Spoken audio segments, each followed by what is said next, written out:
time, baby! Big time! In a world where array keys can affect your database,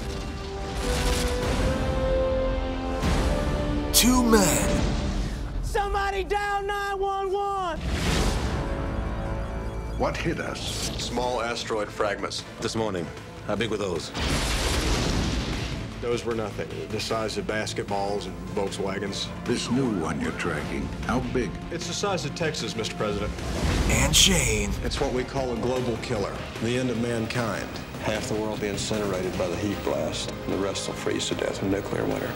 Basically the worst parts of the Bible. Team of rogue podcasters must figure out how to save your site from destruction.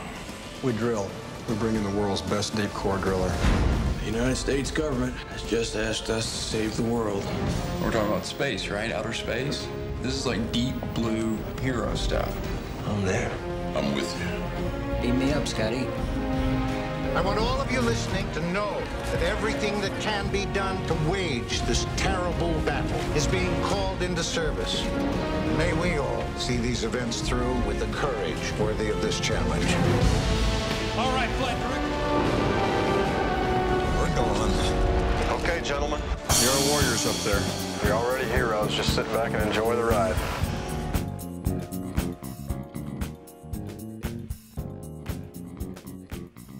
I don't want to be demanding or anything, but I'd really like to be the Russian on the space station.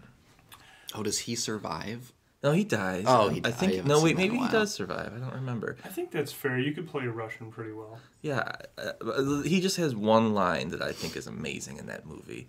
He's like, "I told you." Touch nothing, but you are cowboys. It's like the best line ever in that movie. Okay, well, we'll get a couple takes of that. I watched the trailer this morning, and I felt that it predicted everything that we're experiencing with Drupageddon. Okay.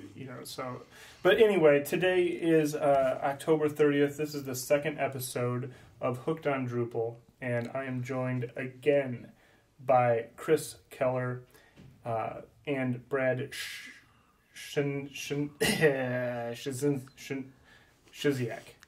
Yes, Czerniak. You're never going to get him to actually say it. He won't do it. He won't give you. He's never even told me. He won't tip his hand to the actual pronunciation. Yeah. Okay. Well, we did plenty of introductions last time. I don't think we need to revisit all that. Although all of our lives are endlessly fascinating. Very interesting. Yeah. So let's get right down to the meat of it and pick up. We did implement the podcasting modules on our website. Right. And it went pretty smooth. Any updates on that as a note? I think we're waiting for iTunes to accept our submission. Right. Well, I mean, let's recap what we had to do in the meantime. There was internally we had some discussion about URL structures, and I think we came to a pretty productive conclusion on that. If we ever have a second podcast, we have a URL structure that lets us knock that out without having to rewrite a bunch of stuff. So /podcast, and then each podcast has its own final canonical. Yeah. Right. And there was talk. I saw a note somewhere that maybe we'll have like insights with Alex or something like that. Well, that was just for an example. But we can press him for it. Yeah, we can make him. He didn't offer that up. I don't think he knows that we made. He was that reference. Oh, he was. Yeah. Okay. I think he might avoid that like the plague. He does kind of mumble to himself. I think if we just throw a voice recorder in his just desk. Throw something. Yeah, like a hidden microphone somewhere. He listens to this thing. Yeah. Okay. All right. And so, yeah, we're not going to do that. That's silly. No, we won't do that. All right. We'll just hide it somewhere else. Moving right along. There is a podcast. It's up. It's going to be on. Oh, crap. Let me shut off the freaking. You don't have to worry about me and my team. We'll get the job done.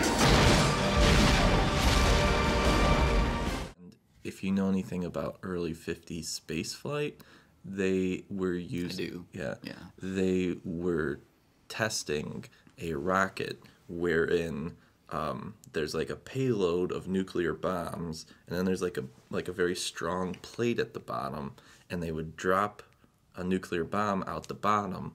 It would blow up. It would propel the spacecraft. Another bomb propel the spacecraft, and so on and so forth. So that nuclear bomb that would be at the center may better have been served on the outside of the asteroid to protect the human race. I'm just throwing that out there.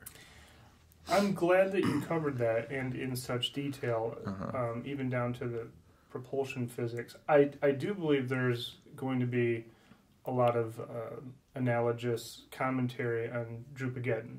Oh, I'm sure. So whatever it is that you just described, if we can translate that into code, I think we're going to save a lot of websites. Weapon on an asteroid? Yeah, nuclear weapon. Maybe. We could, anyway, instead of making that trailer, could we just remake the entire movie Armageddon? Yeah, I think that's because with Brad's new idea. I mean, I've seen 17 remakes of it on Netflix. Oh, have you? You know, right. they're all stellar. Yeah. Anyway, I think we left off with, we do have a podcast. Is that where we left off with? Yeah. Yes. Yeah, we made one. Right. Excellent. Episode 1 done. Episode 2 is what we're in the middle of. Security releases is the topic we've been kind of dancing around with this Drupageddon talk. Right. Tell me where it's at. And there was also a public service announcement released about the asteroid. Right, and we have a public service announcement about episode 2. Based on feedback from the first episode, we're really downplaying the role of Jar Jar in this one. So, really? Yeah. People didn't like the ears, huh? I don't think so. Yeah. It might have been the voice that really got them. Yeah. Yeah. I tried to love that guy.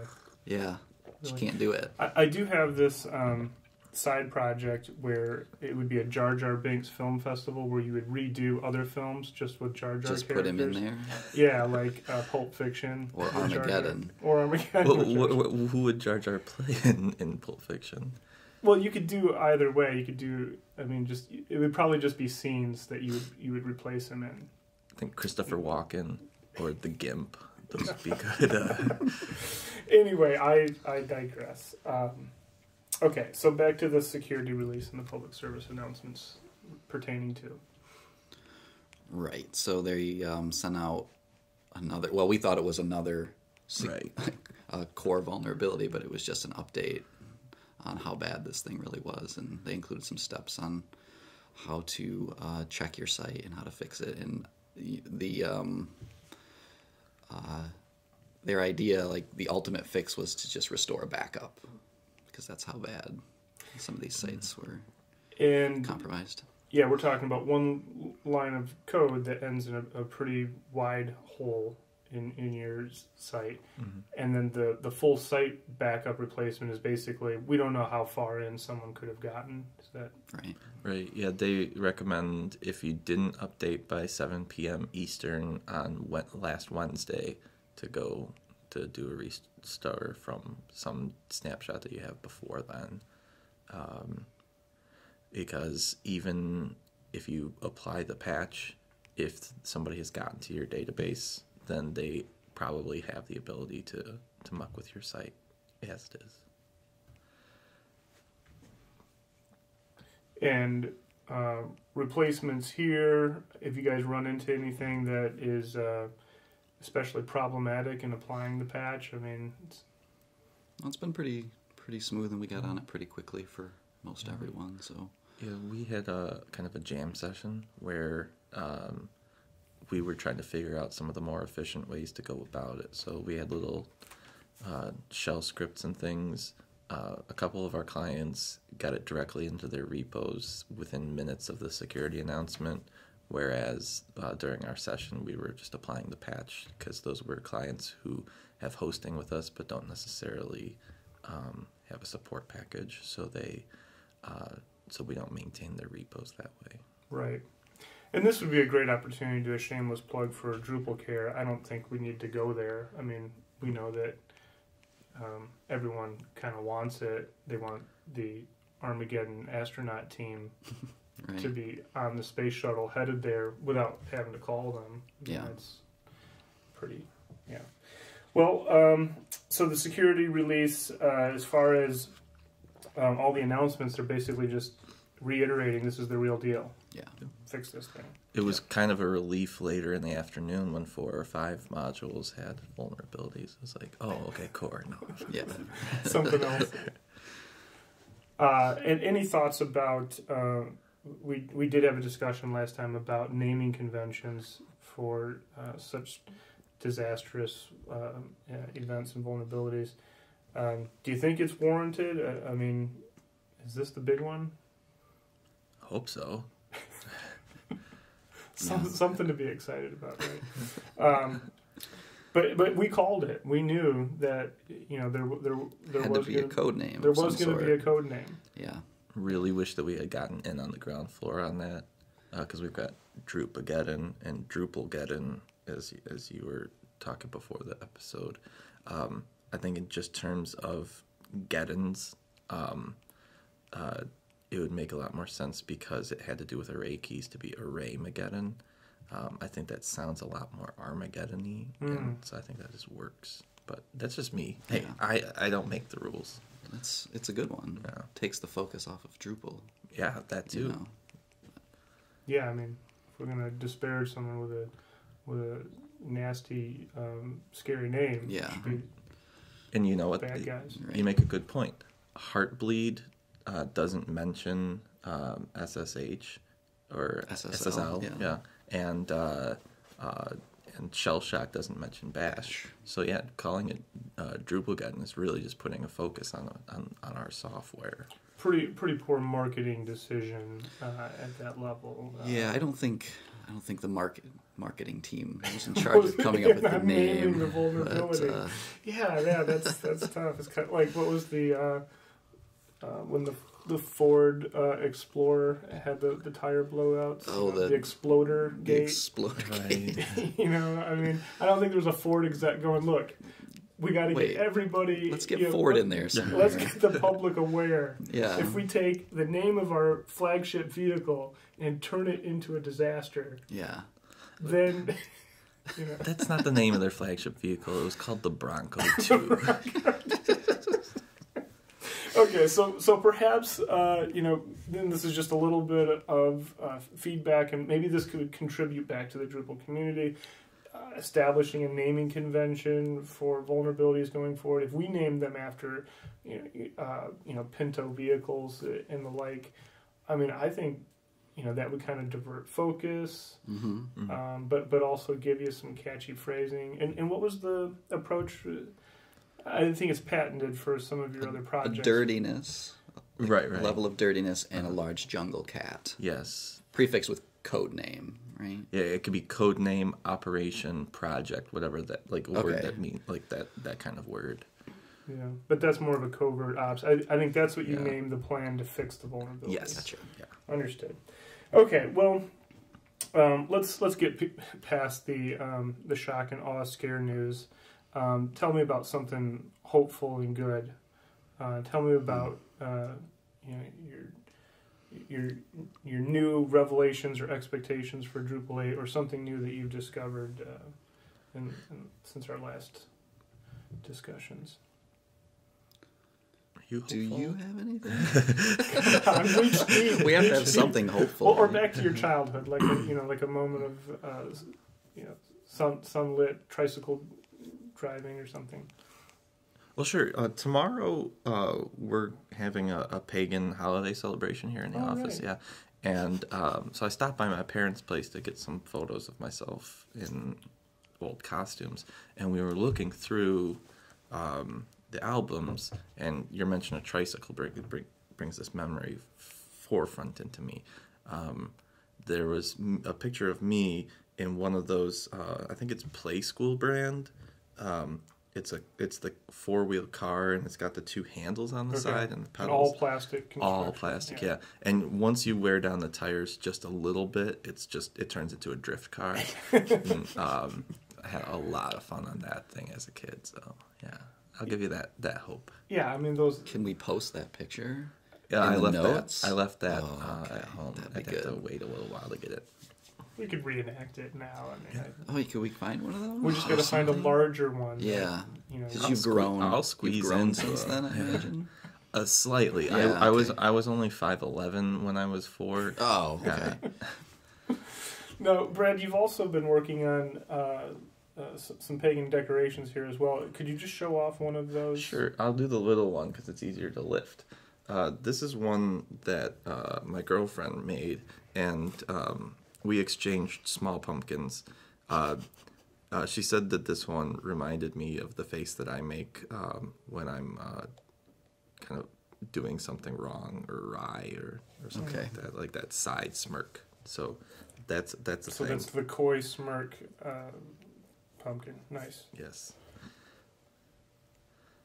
It's very good. All right, and then maybe we'll post some pictures of the other pumpkin. The abstract. I can't. It's like pumpkin. a window that's exploding. Is that? Well, as with any George O'Keeffe painting, the flower actually represents something else. So. Right, and it's a window turning into a pineapple. It's we're like not stuck that in the kind middle. of a show. I don't think we can go into all of that. Okay. But yeah, another one. So we're not having today's Thursday. We're not having CROCKPOT Thursday. All of these festive decorations are slated for release tomorrow, which is Slow Cook Friday. Right. Is that? Right.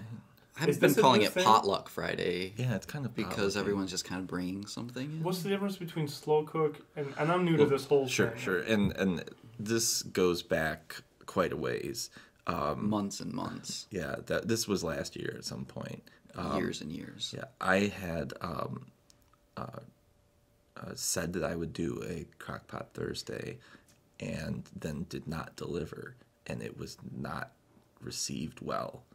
And so I ended up buying lunch that day, and then I was like, okay, guys, tomorrow is going to be CROCKPOT Friday. And it just didn't sound right. CROCKPOT Friday. No, you can't do CROCKPOT Friday. Yeah. That's crazy talk. So then it became Slow Cooker Friday. So you can't say CROCKPOT then some other day. It has to be some other name for a crock pot. So slow just works. For me, and we don't have to let anyone else. We can bleep all this, but it is the same thing. Yes. Okay. That's what I need to know. All right. Well, good. I'm looking forward to that now that I know what it is. I wasn't sure if there was a rotisserie pig or something that was going to be brought out. We it's open to interpretation. If you wanted to make some sous vide, you probably have to have started 4 days ago. But you can cook very slowly. But another wonderful surprise of working here at Commercial Progression. Well, I think we've covered our culture section pretty well. Have we gotten into the meat of the episode yet? And could you tell me exactly what that is? Yeah, we should decide what we're going to talk about on this podcast that relates to Drupal. Yeah, let's do that. We've had two ideas beforehand, and they're kind of related by a word, so we can kind of cover both of them briefly and have a 2-for-1 special on. All right, let's hit it. All right, so the word that these two relate to, the word is distributions. And so there are two ways that there's the Drupal way of looking at it, and then the geek, overarching Linux-y way of looking at things. Yeah. So we can cover the first part with Drupal distributions, and you guys are free to disagree with me, but I think that distributions in Drupal, I'm not going to disagree with them. Don't disagree with him. Suck. They're terrible. That's my. I'm not even going to qualify it. They just suck. I have no reason to disagree with you because I've only used one or two and I did not like them. Now, give me an example of a distribution, and I want to see if I can catch up with. Sure. A couple of the names that you might hear thrown around are like Commerce Kickstart, Open Atrium, Open Academic, Open Publish, Panopoly. There's just there's a huge list of these distributions.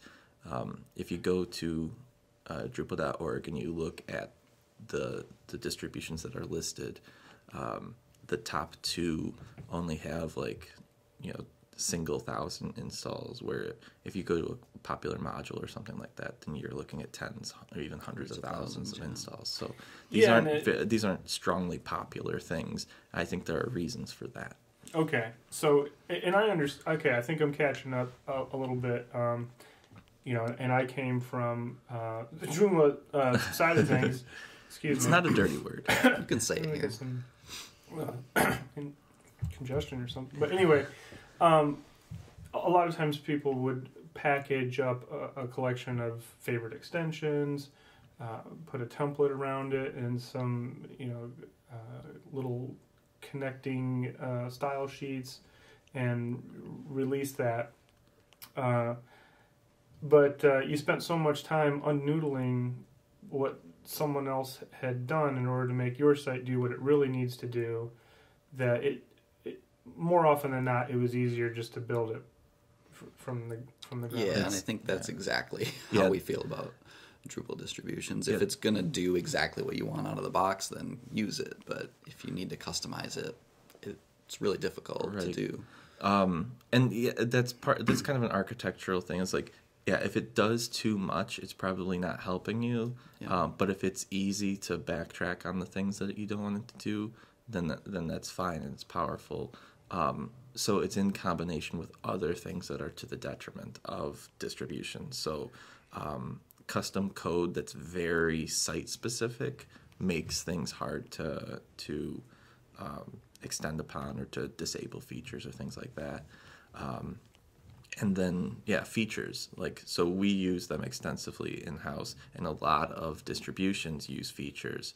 And so if you go in and you start to change things to suit your site, and then there's an update, and you run the updater, those features get blown away, and then you have to go back and fix everything. And I've had that come back to bite me on a Commerce Kickstarter site. So at that point, I forked the features manually, because there's not really a great way to clone features and rename them and go from there. So I ended up cloning all these features manually, and then the next time that the update occurs, that won't happen again. But that's quite a process, and it doesn't save time the way that installing a distribution really should save you time. So just to clarify, if there was a view in one of these features, so you just took that view and cloned it, or did you just put in a different feature? Or how did you do that? I took the same views, because everything had been enabled already. I took the same views, put them into the specific feature for the site, and then disabled the Commerce Kickstart ones. Okay. So that way the view still exists, but it's not going to cause a conflict. Okay, and if there was a Commerce Kickstart update and that view was updated through their feature, it would not. It would not get it, so you'd have to do that all again. Right, and that kind of gets into there's no benefit for a distribution really to update in that sense. Yeah. Unless you want all of the things that the update brings. Yeah, so it could make for a really great starting point, but you would update your modules manually the way you normally do, instead of updating the entire distribution. Yeah. Now internally we have an install profile, which is the vast majority of what a distribution is. Yeah. And it has a separate, kind of a different philosophy from all of that. It's this is the stuff that every site that we build is going to have. So it's not a lot of modules, but it does save that time, because otherwise we'd have to go in and use Drush to download just a big old list of stuff. Yeah. Yeah, I mean, it seems like such a no-brainer. Package up the things that are common and useful. Even in some of our recent development efforts on the main site, in the back of my mind, I'm like, isn't there a package that's being maintained within Drupal to mimic, say, WordPress functionality? It's like someone just wants to blog, in a section of their site, a collection of Drupal modules that are keeping pace with, here's a great base for blogging, and as long as you keep this updated, you'll always have a pretty good blogging platform. And I don't know WordPress very well. I mean, it's been years since I installed it, but I mean, Drupal core out of the box is kind of like that. I mean, it has a front page with where you post articles to it, and it's got a blog module that we don't really use because it's it's kind of like the way that a distribution is, where it's got not a whole heck of a lot of custom code, but enough that like you're like, I don't really want to use that anymore. And I guess it's kind of WordPressy the way that it works, because it adds some links to different pages and stuff to make it a little bit easier to post stuff.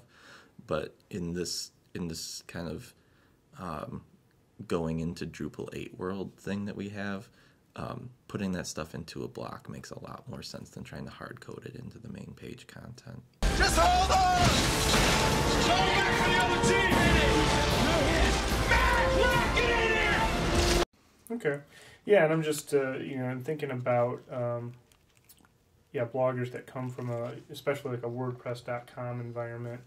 They're very used to the interface and the layout and the flow of working there, and the tool kind of changes a little bit on you every few months, but it's such an incremental adjustment that you just kind of keep rolling with the blogging interface as it evolves. And I'm just imagining if there was a package out there that did that on the Drupal side. It's a good idea, yeah. You know, I don't think there is anything like that I know of. But just because it's such a core function of online publishing. But sure.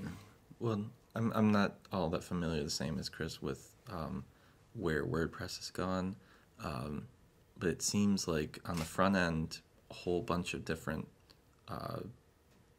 sites just change up the themes all they want. But most WordPress sites retain that like little left-hand sidebar and then a big area that can contain like the editing interface and stuff like that. Like what we would consider the admin theme is consistent from site to site when it comes to a WordPress. So we like one part of trying to make sort of a WordPress clone for Drupal would be kind of mimicking their style for admin themes. Gotcha. All right. Well, and I'm taking on a tangent here, and I also heard the camera just shut off. All right, gentlemen, this asteroid has gotten much closer to Earth, oh, no. and we have limited time. Okay. So, in emergency mode, take me through the final throes of this distribution conversation and where we're headed next. There might be salvation when it comes to Drupal distributions. I don't know enough about the Drupal 8 side of things to speak to it, but there are things that you can do, like what I was talking about, what I did manually, we might be able to do automatically. If we're on a time crunch, we said that we would talk about 2 different ways that the word distribution is used. So I think that we should both name a Linux distribution, like a Linux distribution of the week or so, because next week we'll have totally different opinions. We'll have something different on our. And can these have code names like Chuck Norris, Charles Bronson, that kind of thing? Well, they already some have cool names, some have really bad names, right? But like Linux or something, like Linux. That'd be fun. That's a good one. All right, so what's your distro of the week then? My distro of the week, I'm gonna go with what I've been using for a very long time, Crunchbang. I think that's okay. Yeah, I think that's my all-time favorite, but it's getting old. Right. So this week on my home machine, I installed Ubuntu GNOME Edition, which uses GNOME 3, which I really like these days. And that's it. Yeah. And then you were gonna also.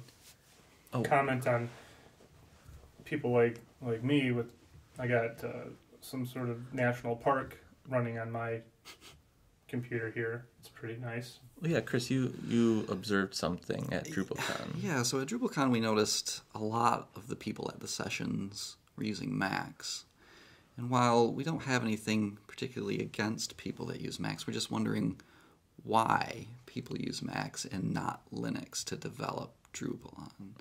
Like, I'm kind of picky when I develop. Like, I make sure every program I use to develop is open source. So I use NetBeans as an IDE. I use Chromium as my browser.